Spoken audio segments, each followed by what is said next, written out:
ഉസ്താദ് നമ്മോട് ഇവിടെ പറഞ്ഞിരിക്കുകയാണ്. 8 വർഷത്തോളം സമസ്തയുടെ പ്രസിഡന്റായി നേതൃത്വം നൽകിയിരുന്ന കാളമ്പാടി മുഹമ്മദ് മുസ്ലിയാർ, അല്ലാഹു തആല അവർക്ക് മഗ്ഫിറത്തും റഹ്മത്തും സ്വർഗ്ഗലോകത്തെ ഉന്നത ദർജകളും അല്ലാഹു നൽകി അനുഗ്രഹിക്കുമാറാകട്ടെ.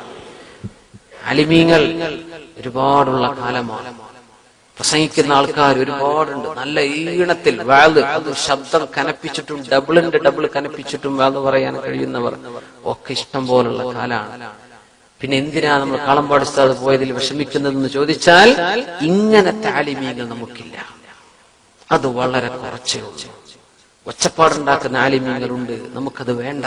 അത് ദീനിന് ആവശ്യമില്ല. കാളമ്പാടി ഉസ്താദ് നമുക്കറിയോ? നമുക്ക് ആർക്കും അറിയില്ല. ഉസ്താദ് ആഗ്രഹിക്കും. ഞാൻ ഇന്നലെ ദുബൈയിലെ ക്ലാസ്സിലായിരുന്നു. അവിടെ KMCC ക്ലാസ്സിലായിരുന്നു, സുന്നി സെന്ററിൽ. 2 സുന്നി സെന്ററിന്റെ സലാം ബാക്കബി ഉസ്താദും പറഞ്ഞു, KMCCയിലെ എലൈറ്റിൽ ഇബ്രാഹിം സാഹിബും പറഞ്ഞു, ഹോളി ഖുർആൻ അവാർഡിന് പലതവണ ഉസ്താദിനെ വിളിച്ചിട്ടുണ്ട്. ഉസ്താദ് എന്ന് പേര് ഗസ്റ്റായിട്ട് അങ്ങ് കൊണ്ടുവരാൻ. ഞാൻ ഇല്ല കുട്ടികളെ, എനിക്ക് പ്രസംഗിക്കാനൊന്നും അറിയില്ല, എന്നെ കൊണ്ടോണ്ട. ഇതൊക്കെ ആരാന്ന് പറയാ? എന്നെ വിളിച്ചാ ഞാൻ പോരാ, റെഡി ആയി നിൽക്കുന്ന കാലല്ലേ, ഇന്ന് വിളിച്ചിട്ടേ മതി. കാളമ്പാടി ഉസ്താദ് പറഞ്ഞ് വിളിക്കേണ്ട കുട്ടി. പിന്നെ 4 പ്രാവശ്യം ഉസ്താദന്മാര് ചെന്ന് കൊരക്ക് ചെന്ന് വിളിച്ചിട്ടുണ്ട്, നിങ്ങൾ വരി, ഹോളി ഖുർആൻ അവാർഡ് ദുബൈ ഔഖാഫിന്റെ ഗസ്റ്റായിട്ട് കൊണ്ടുവരാൻ. ഇബ്രാഹിം സാഹിബ് പറയാം, സമ്മതിച്ചില്ല, വരുന്നില്ല. സലാം ബാക്കി ഉസ്താദ് സുന്നി സെന്ററിന്റെ കീഴിൽ കൊണ്ടുവരാൻ വേണ്ടി നോക്കി. കുട്ടികളെ ഇന്നെ കൊണ്ട് കഴിയില്ല, കുട്ടികളെ ഇന്നെന്തിനാ നിങ്ങൾ വിളിക്കുന്നത്? പിന്നെയും ചോദിച്ചു, കുട്ടികളെ ഇന്നെ കൊണ്ട് എന്നെ പറ്റൂല, നിങ്ങൾ എന്തിനാ എന്നെ ഇടങ്ങാറാക്കുന്നത്? ഇങ്ങനെ താലിമ് പോയതിലാണ് നമുക്ക് സങ്കടം.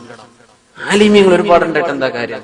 അള്ളാഹുവിന്റെ ദീനിന്റെ ആലിം ഏറ്റവും നല്ല സാത്വികർ, നല്ല വിനയവും എളിമയും നല്ല ജീവിതത്തിൽ ലാളിത്യവും ഉണ്ടായിരുന്ന ആലിമി. അത് നമുക്ക് കുറഞ്ഞു വരികയാണ്, ലോകത്തന്നെ കുറഞ്ഞു വരികയാണ്. പക്ഷെ സമസ്തയുടെ കൂടെ എക്കാലം നിലനിന്നത് അങ്ങനത്തെ ആലിമീങ്ങളാണ്.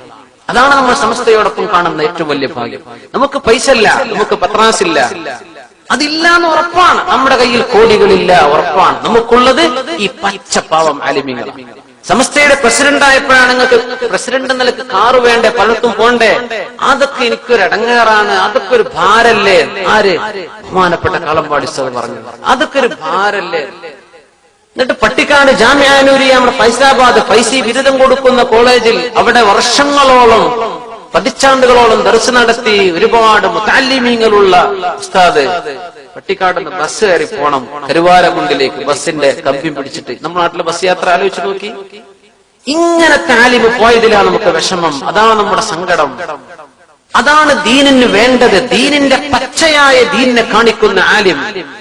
ദുന്യാവ് പറഞ്ഞ അഭിമാനിക്കുന്നത് ദീനല്ല. ഞാൻ തുറന്നു പറയാൻ, മനസ്സിലാക്കി തരാൻ വേണ്ടി പറയാൻ. നമ്മൾ ആരെയും കുറ്റം എല്ലാവർക്കും അള്ളാഹു ഹിദായത്ത് നൽകുമാറാകട്ടെ. അള്ളാഹു എല്ലാവർക്കും ഇഖ്ലാസ് നൽകുമാറാകട്ടെ. അങ്ങനെ നമുക്ക് ആലിമീങ്ങൾ നഷ്ടപ്പെടാൻ പാടില്ല. നമ്മൾ ഉലമാഇന് വേണ്ടി ദുആ ചെയ്തു കൊടുക്കണം. കച്ചവടം മോശമാണ് നമ്മൾ പറയണില്ലേ? ദീനിന്റെ വിഷയത്തിലും ഈ മോശത്തരം സംഭവിക്കുന്നുണ്ട്, നഷ്ടം സംഭവിക്കുന്നുണ്ട്. നന്നാവാൻ വേണ്ടി ദുആ ഇറക്കണം. ദീനിൽ പത്രാസ് പറയരുത്. ഞങ്ങൾക്ക് ഇന്നതൊക്കെ ഉണ്ടല്ലോ എന്ന് പറയുന്നത് ഈ ദീൻ ഒന്നും പഠിച്ചില്ല എന്നതിന്റെ അടയാളമാണ്. ഞങ്ങളെ കയ്യിൽ ഇതില്ലേ, ഈ പറഞ്ഞു തന്നെ തെറ്റല്ലേ? അഹങ്കാരം എന്ന ഒരല്പം പാടുണ്ടോ? സാധാരണക്കാരന് പാടുണ്ടോ? ആലിമിന് പാടുണ്ടോ? മുതഅല്ലിമിന് പാടുണ്ടോ? ലാ യദ്ഖുലുൽ ജന്ന, സ്വർഗ്ഗം കടക്കൂലെന്ന് റസൂലുള്ളാഹി സ്വല്ലല്ലാഹു അലൈഹി വസല്ലം. അല്ലാഹു നമ്മളൊക്കെ കാത്തുരക്ഷിക്കുമാറാകട്ടെ. മനസ്സിലാക്ക, എന്താണ് സമസ്തന്റെ കൂടെ? ഒന്നും കിട്ടൂല സമസ്തന്റെ കൂടെ നിന്നാൽ. ഒന്നും കിട്ടും. ഞാൻ പറഞ്ഞു മുമ്പൊരു ക്ലാസ് ഞാൻ പറഞ്ഞത്, നമ്മൾ KSRTC ബസ് പോലെ ഇങ്ങനെ പോവുകയാണ്. അത് നിർത്തേണ്ടോടത്ത് ഡ്രൈവർക്ക് തോന്നിയാ ചവിട്ടും, കയറുണ്ടോ സ്വന്തം ഡോറ് തുറക്കുക, കയറ് ഡോറങ്ങ് അടച്ചളിയുന്ന ഡ്രൈവർ പറയും, ഓൻ തന്നെ ഡോർ അടക്കം ചെയ്യാം. സീറ്റ് ഉണ്ടെങ്കിൽ പോയിരിക്കുക, ആളുണ്ടെങ്കിലും പോകും, ഇല്ലെങ്കിലും പോകും. ഈ ഒരു പോക്കാണ്. നമ്മൾ ആളെ വിളിച്ചൊന്നും തരൂല, ഒന്നും കിട്ടൂല. ഇത് ദീനാണ്, ഇത് ദീനാണ്. സമൂഹത്തിന്റെ അഖീദ, ഇസ്ലാമിന്റെ അഖീദ, അഹ്ലുസുന്ന വൽ ജമാഅ ഉലമാ താബിഉകളായി കൈമാറി തന്ന ആ പഴയ പാരമ്പര്യം, അത് നഷ്ടപ്പെടാതെ സൂക്ഷിക്കലാണ് സമസ്തയുടെ ജോലി. ബിസിനസ് സമസ്തയുടെ ജോലിയല്ല. നമ്മുടെ അലിമീങ്ങൾ അതുകൊണ്ടല്ല കാളമ്പാടി ഉസ്താദിനെ പോലെയുള്ളവർ, മഹാനായ ശംസുൽ ഉലമ അബൂബക്കർ മുസ്ലിയാർ നവ്വറല്ലാഹു മർഖദ, KK ഹസ്രത്ത് അവറുകൾ നവ്വറല്ലാഹു മർഖദ, മഹാനായ കണ്ണിയത്ത് ഉസ്താദ് നവ്വറല്ലാഹു മർഖദ. ഇവരൊക്കെ കഴിഞ്ഞുപോയ വലിയൊരു മെമ്പറാണ്. നമുക്കൊരു ഭാഗ്യല്ലേ? അവരൊക്കെ സ്നേഹിച്ചും അവർക്കൊക്കെ ഖിദ്മത്ത് ചെയ്തും അവർക്കൊക്കെ ഒന്ന് ദുആ ഇറക്കാനൊക്കെ ഭാഗ്യം കിട്ടിയത് ഭാഗ്യല്ലേ മുഅ്മിനെ? നമുക്ക് ഭാഗ്യല്ലേ? അനസ് റളിയല്ലാഹു അൻഹു പറയാൻ, ഇസ്ലാമക്ക് വന്നിട്ട് ഞങ്ങൾക്ക് ഏറ്റവും വലിയ സന്തോഷം കിട്ടിയത് എന്താണ്? നമ്മൾ നേരത്തെ പറഞ്ഞ ഹദീസ്, നിങ്ങൾ ആരെ ഇഷ്ടപ്പെടുന്നുവോ അവരോടൊപ്പമാണ്. ഇതിലും വലിയൊരു സന്തോഷ വാർത്ത ഞങ്ങൾ ജീവിതത്തിൽ കേട്ടിട്ടില്ലെന്ന് അള്ളാഹുവിന്റെ റസൂലിന്റെ ഖാദിമായ സ്വഹാബി മഹാനായ അനസ് ഇബ്നു മാലിക് റളിയല്ലാഹു അൻഹു സ്നേഹിച്ചവരോടൊപ്പമാണ്. അതുകൊണ്ട് നമ്മൾ പറഞ്ഞത്, ഏത് നടന്മാരും നടിമാരും കളിക്കാരെയും സ്റ്റാറുകളെയും ഒക്കെ നിങ്ങൾ സ്നേഹിച്ചോളൂ. ആണുങ്ങളെ പെണ്ണുങ്ങളെ കുഴപ്പമില്ല, അവർ എങ്ങോട്ടാ പോണത് അവരുടെ കൂടെ പോകാം. നരകത്തേക്കാണെങ്കിൽ നരകം, സ്വർഗമാണെങ്കിൽ സ്വർഗം. അനസ് റളിയല്ലാഹു അൻഹു എന്താ പറഞ്ഞത്? ഞാൻ ഉഹിബ്ബുല്ലാഹ വ റസൂലഹു, അല്ലാഹുവിനെയും റസൂലിനെയും സ്നേഹിക്കുന്നു. വ ഉഹിബ്ബു അബൂബക്കറിൻ വ ഉഹിബ്ബു ഉമറ, ഞാൻ അബൂബക്കർ തങ്ങളെ സ്നേഹിക്കുന്നുണ്ട്, ഞാൻ ഉമർ തങ്ങളെ സ്നേഹിക്കുന്നുണ്ട്. വ ഇല്ലം അഅമൽ ബി അഅമാലിഹിം, അവർ ചെയ്തത്ര എന്നെ കൊണ്ട് ചെയ്യാൻ പറ്റിയിട്ടില്ല.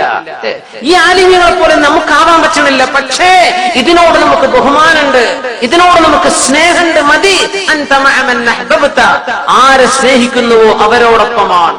ഇങ്ങനെ ആലിമീങ്ങൾ പോയതിലാണ് നമ്മൾ ഖേദിക്കുന്നത്, നമ്മൾ സങ്കടപ്പെടുന്ന വിഷമം അതാണ്. ആലിമീങ്ങളുടെ ഒരു കുറവും നമ്മുടെ നാട്ടിലില്ല. ഉണ്ടോ? ഒരു കുറവില്ല. ഇങ്ങനത്തെ കാളമ്പാടി ഉസ്താദിനെ പോലെയുള്ള ആലിമീങ്ങൾ, അത് നമുക്ക് നഷ്ടപ്പെടുമ്പോൾ ഭയങ്കര വേദനയാണ്. ദീൻ എന്താണ്? ആലിം എങ്ങനെയാണ് ജീവിക്കേണ്ടത്? എന്താണ് ഇൽമിന്റെ ഭാരം? റസാനത്തുൽ ഇൽമി മൻ കാനത് തുസഖിലുഹു തംശി ബിഹാ ഖാദിഅൻ മിഖ്ദാർ അസ്ഖാലി. നല്ല പഴങ്ങളുള്ള ഒരു മരം, ഒരു മൂച്ചി, ഒരു മാവ് എന്ന് സങ്കല്പിക്കുക. നല്ല മാങ്ങ ഉണ്ടാകുമ്പോ ആ മാവ് ഇങ്ങനെ ചെരിഞ്ഞു വരും. ആലിമിന് ഇങ്ങനെ നിൽക്കാൻ പറ്റുള്ളൂ.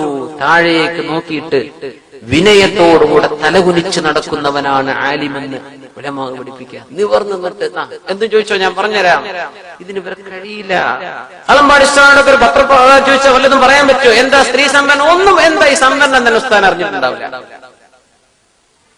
ചെറുശ്ശേരി ഉസ്താദ് അങ്ങനെയാണ്, എന്റെ ഉസ്താദാണ്, എന്റെ ഷെയ്ഖാൻ, മഹാനായ ജൈനുൽ ഉലമ ചെറുശ്ശേരി ജയന്തി മുസ്ലിയാർ, സമസ്തയുടെ ജനറൽ സെക്രട്ടറി ഉസ്താദ്. എനിക്കറിയാം ഉസ്താദിനെ. ഉസ്താദിന്റെ അടുത്ത് പത്രപ്രവർത്തകർ വന്നിരുന്നു. അന്ന് സ്ത്രീ സംവരണത്തിന്റെ വിഷയം വന്നപ്പോ ഉസ്താദ് ചോദിച്ചു, കുട്ടികളെ എന്താ ഈ സംവരണം എന്ന് പറഞ്ഞാൽ? അവർക്കത് അറിയില്ല. അവർക്ക് മൊബൈൽ ഓണാക്കാനും ഓഫാക്കാനും വരെ അറിയില്ല. അവര് അതൊന്നും അല്ല അവരുടെ ജീവിതം. അവര് ഇൽമിന് വേണ്ടി വന്നവരാണ്. അവര് ദീനിന് ഖിദ്മത്ത് ചെയ്യാൻ വന്നത്, ഇൽമ് കെടാതിരിക്കാൻ വേണ്ടി അധ്വാനിക്കുന്നവരാണ്. പണം നോക്കാനെ കൂടെ ബിസിനസ് ചെയ്യില്ലേ? നമ്മൾ ഇറങ്ങേണ്ട ആവശ്യമുണ്ടോ? അതുകൊണ്ട് ദീൻ എന്താണെന്ന് മനസ്സിലാക്കി, അത് മനസ്സിലാക്കാനുള്ള ബോധം, ഇതാണ് ദീൻ എന്ന് പറഞ്ഞാൽ മതി. എനിക്ക് ഭയങ്കര വിഷമം തോന്നാറുണ്ട്. ചില ക്ലിപ്പുകളൊക്കെ യൂട്യൂബിലൊക്കെ ഒന്ന് കാണുമ്പോൾ, പടച്ചോനെ ഞങ്ങൾക്ക് ഇത്ര ഉണ്ട് അത്ര ഉണ്ട് എന്ന് പറഞ്ഞൊരു കൂട്ടര് അഭിമാനം പറയാം. ദീനിന്റെ ഒരൊറ്റ ഹദീസ് ഓതിയിട്ടുണ്ടെങ്കിൽ ചെയ്യാൻ പറ്റുമോ? ഒരൊറ്റ ഹദീസ് ഞങ്ങൾ ഉഷാറാന്ന് പറയാൻ പാടുണ്ടോ? ഞങ്ങൾ മോശാന്നല്ലേ പറയേണ്ടത് എല്ലാവരും? ഞാൻ നിങ്ങളെക്കാളും മോശക്കാരനാണ്, ഇതാണ് ഞാൻ വിശ്വസിക്കുന്നത്. നിങ്ങൾ ചെയ്യുന്ന ദുആഇന്റെ ഫലം ഞാൻ ദ്വാരന കിട്ടൂലെന്ന് എനിക്ക് ഉറപ്പാണ്. നമ്മൾ അങ്ങനെ വിശ്വസിക്കാൻ പാടുള്ളൂ. നമ്മൾ അങ്ങനെയാ ചിന്തിക്കേണ്ടത്. ഞാൻ ആരെക്കാളും മേലെയല്ല, ഇങ്ങനെ ചിന്തിക്കണം എന്ന് അല്ലാഹുവിന്റെ റസൂൽ പഠിപ്പിച്ചത് സ്വല്ലല്ലാഹു അലൈഹി വസല്ലം. ഇത് പഠിപ്പിക്കുന്ന ഇൽമും ആലിമീങ്ങളാണ് നമുക്ക് വേണ്ടത്. അല്ലാഹു എല്ലാവർക്കും ഹിദായത്ത് നൽകുമാറാകട്ടെ. ഭയങ്കര വിഷമുണ്ട്. തലപ്പാവ് കെട്ടി നടക്കുമ്പോൾ നമ്മളൊക്കെ വിചാരിക്കും ഇതൊക്കെ ആലിമീങ്ങളല്ലേ. ദീൻ എന്താണെന്ന് അതിന്റെ ആളുകൾ എന്ന് പഠിക്കണം. മഹാനായ അല്ലാമ തുർമുദി റളിയല്ലാഹു അൻഹു ശമാഇൽ തുർമുദി എന്ന് പറയുന്ന ഒരു കിതാബ്, അല്ലാമ തുർമുദി റളിയല്ലാഹു അൻഹു ശമാഇൽ തുർമുദി എന്ന് പറഞ്ഞ കിതാബ് എഴുതിയിട്ടുണ്ട്. റസൂലുള്ളാഹി സ്വല്ലല്ലാഹു അലൈഹി വസല്ലമ തങ്ങളുടെ ശരീരം എങ്ങനെയാണ് എന്ന് ആ കിതാബ് പറയുന്നത്. ഹദീസാണ്. തങ്ങളുടെ കണ്ണെന്തായിരുന്നു, തങ്ങളുടെ ചെവി എങ്ങനെയായിരുന്നു, തങ്ങളുടെ ശരീരത്തിൽ എത്ര മുടിയാണ് നരച്ചിരുന്നത്, തങ്ങളുടെ കൺപുരികം എങ്ങനെയാണ്, കണ്ണിമ എങ്ങനെയാണ്, തങ്ങളുടെ പെരടിയുടെ ഭംഗി എത്രയായിരുന്നു, നെറ്റിയുടെ വീതി എത്രയാണ്, മുടിയുടെ നീളം എത്രയാണ്, കൈ എങ്ങനെയാ, നടത്തം എങ്ങനെയാ, തങ്ങൾ ചിരിച്ചത് എങ്ങനെയാ, ഇതൊക്കെ പറയുന്ന കിതാബാണ് ശമാഇൽ തുർമുദി. തങ്ങളെ റസൂലുള്ളാഹി സ്വല്ലല്ലാഹു അലൈഹി വസല്ലം തങ്ങളെ സ്വപ്നം കണ്ടാൽ അലിമീങ്ങൾ പറയാ, ശമാഇൽ തുർമുദിയിൽ പറഞ്ഞ പോലെ സ്വപ്നം കണ്ടിട്ടുണ്ടോ? എന്നാൽ ആ കണ്ടത് അല്ലാഹുവിന്റെ റസൂൽ തന്നെയാണ് സ്വല്ലല്ലാഹു അലൈഹി വസല്ലം. നമ്മൾ റസൂലുള്ളാഹിനെ സ്വപ്നം കണ്ടു, പക്ഷേ നമ്മൾ ശമാഇൽ തുർമുദി ഒന്നും വായിച്ചു നോക്കിയിട്ടില്ല. തങ്ങളുടെ ശരീരത്തിന്റെ വിശേഷണങ്ങളൊന്നും നമുക്ക് അറിയില്ല. അങ്ങനെ നമ്മളത് കണ്ടു. അല്ലാഹു നമുക്ക് തൗഫീഖ് ചെയ്യട്ടെ അങ്ങനെയെങ്കിലും കാണാൻ. പക്ഷേ ശമാഇൽ തുർമുദി പറഞ്ഞ പോലെ കാണുന്നതാണ്. അങ്ങനെ കാണുമ്പോൾ അത് തങ്ങൾ തന്നെയാണ് എന്നാണ്. സുബ്ഹാനല്ലാഹ്. ആ കിതാബ് അവസാനിപ്പിക്കുകയാണ് മഹാനായ തുർമുദി റളിയല്ലാഹു അൻഹു. അല്ലാമ ഇബ്നു സീരീൻ തങ്ങളുടെ ഒരു വചനം ഉദ്ധരിച്ചുകൊണ്ടാണ് കിതാബ് അവസാനിപ്പിക്കുന്നത്. ഹദീസിന്റെ ഗ്രന്ഥം എന്താ പറയുന്നത്? ഇന്ന ഹാദൽ അംറ ദീൻ, ഇത് ദീനാണ്. ഫൽയൻദുർ അഹദുക്കും, നിങ്ങൾ ഓരോരുത്തരും ആലോചിക്കണം, അമ്മൻ യഖുദു ദീന, അവന്റെ ദീൻ ആരിൽ നിന്നാണ് പഠിക്കുന്നത് എന്ന് ശരിക്കും നോക്കണം. അല്ലാമ ഇബ്നു സിരീൻ തങ്ങളുടെ വാക്ക് അത് പറഞ്ഞുകൊണ്ടാണ് കിതാബ് അവസാനിപ്പിക്കുന്നത്. ഇത് ദീനാണ്. എവിടെന്നെങ്കിലും പറഞ്ഞു അവിടെ ഉണ്ടല്ലോ ക്ലാസ്, ഇവിടെ ഉണ്ടല്ലോ, അയാളും പറയുണ്ടല്ലോ, അയാളെ ക്ലിപ്പ്, ഇവിടുത്തെ ക്ലിപ്പ്, ആ യൂട്യൂബിലെ ഒരു ക്ലിപ്പ്, ഇതൊക്കെ എല്ലാം പാടെ നോക്കാൻ ആരാണ് പറയുന്നത്? ഇത് ആലിമാണോ? ഇൽമും സ്വലാഹും ജീവിതകാലം പഠിക്കാൻ വേണ്ടി ചെലവഴിച്ച ആൾക്കാരാണോ? നമ്മുടെ ഏറ്റവും വലിയ വിഷമം അതാണ്. ക്ലാസ് റൂമൊക്കെ ഇട്ടേച്ച് മുത്താലിമീങ്ങൾ വോട്ടിറങ്ങാൻ, സിന്ദാബാദ് വിളിക്കാനോ വാൾ പോസ്റ്റർ ഒട്ടിക്കാനോ പഠിക്കാൻ സമയം എവിടെയാണ്? എന്തൊരു വിഷമമാണ്. എനിക്ക് ഓർമ്മയുണ്ട്, ദാറുൽ ഞങ്ങൾ പഠിക്കണ കാലത്ത്, അന്ന് ദാറുൽ പഠിക്കുന്ന എന്റെ സുഹൃത്തുക്കൾ, എന്റെ സീനിയേഴ്സ്, കുറച്ചാൾക്കാർ അന്ന് കോഴിക്കോട് മുസ്ലിം ലീഗിന്റെ സംസ്ഥാന സമ്മേളനം നടക്കുക. അന്ന് ചാടിപ്പോയി. അന്ന് ചാടിപ്പോന്ന് പറഞ്ഞാൽ അലൗഡ് പോകാൻ പാടില്ല എന്നാണ്. പോയി. എങ്ങനെ പോയത്? ക്ലാസ് കട്ട് ചെയ്തിട്ടൊന്നല്ല. വൈകുന്നേരം എല്ലാ ദിവസമൊക്കെ 4 മണിക്ക് കഴിയും.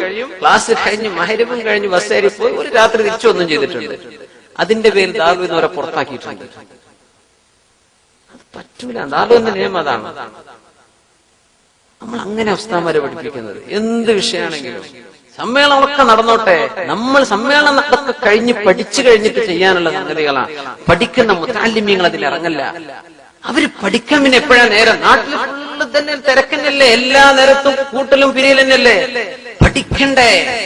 ഇൽമിന്റെ നേരണ്ടോ? ഫൽയൻദുർ അഹദുക്കും, പറയാൻ തെളിച്ചു പറഞ്ഞുതരാൻ നിങ്ങൾക്ക് മനസ്സിലാൻ വേണ്ടി. ഇത് ഞാൻ പറഞ്ഞു നിങ്ങൾക്ക് അറിയാതിരുന്നാൽ എല്ലാം ദീനെന്നെ ഒക്കെ കേൾക്കാലോ, ഒക്കെ ഉസ്താദന്മാരെന്നല്ലേ എന്ന് പറഞ്ഞ് തെറ്റിദ്ധരിച്ചു പോകല്ല. അതുകൊണ്ട് തെളിച്ചു പറഞ്ഞുതരാ. ഇങ്ങനെ ഞാൻ പറഞ്ഞിട്ടില്ലെങ്കിൽ അള്ളാഹു പിന്നെ ചോദ്യം ചെയ്യും. പക്ഷെ ഞാൻ ആരെയും കുറ്റം പറയാൻ പാടില്ല, ഞാനൊരു വ്യക്തിയെ ആക്ഷേപിക്കാൻ പാടില്ല, ഒരു ആലിമിനെ ഇകഴ്ത്താൻ പാടില്ല. വിഷയം ഇന്നതാണെന്ന് ഞാൻ പറഞ്ഞു തരണം. അത് എന്റെ ബാധ്യതയാണ്. ഞാൻ ഇവിടെ നിൽക്കുന്നത് കൊണ്ട് അത് പറഞ്ഞെന്ന് നിങ്ങൾക്കത് സ്വീകരിക്കാം, തിരസ്കരിക്കാം. നിങ്ങൾക്ക് തോന്നാണ് ഇയാൾ തീരെ ശരിയില്ല, നിങ്ങൾ വരാതിരുന്നോളൂ, ഒരു കുഴപ്പമില്ല. നിങ്ങൾക്ക് തോന്നാണ് ശരിയുണ്ട്, നിങ്ങൾ സ്വീകരിക്കണം. ഞാൻ പറഞ്ഞ തെറ്റാണ്, എനിക്ക് നിങ്ങൾ തിരുത്തി തരണം. പക്ഷെ ഇത് ദീനാണ്. ഫൽയൻദുർ അഹദുക്കും അമ്മൻ യഖുദു ദീന, ദീൻ എവിടെന്നാണ്